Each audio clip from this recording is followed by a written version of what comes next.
तर महिला आमदार देखील आक्रमक आहेत। मात्र कोपर्डीच्या या अमानुष घटनेनंतर मुलींचा आत्मविश्वास वाढवण्याची गरज आहे।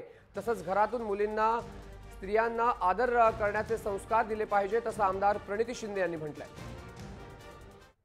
मी ठामपणे निषेध करते आणि ह्या घटनेवर जर कोण राजकारण करत असेल तर ती अतिशय चुकीची गोष्ट आहे आणि वारंवार या घटना होत चालल्यात आणि मला असं वाटतं कायदे सुव्यवस्था फक्त कागदावर राहण्यापेक्षा कायदे सगळे कागदावर राहण्यापेक्षा महिलांमध्ये एक प्रकारचा आत्मविश्वास निर्माण झाला पाहिजे जेणेकरून ती पोलीस स्टेशनमध्ये जाऊन तक्रार नोंदवू शकते। एक महिला जर पोलीस स्टेशनमध्ये जाऊन तक्रार नोंदायला गेली तर तिच्या कडे बघण्याचा दृष्टिकोन साफपणे बदलतो आणि तिच्या चारित्र्यावर प्रश्न उचलले जातात। ही आपली मानसिकता आहे। महिलांच्या प्रती जर हे सगळं थांबवायचं असेल तर घरापासून संस्कार महिलांना आदर करण्याचे लहान मुलांना दिले पाहिजेत।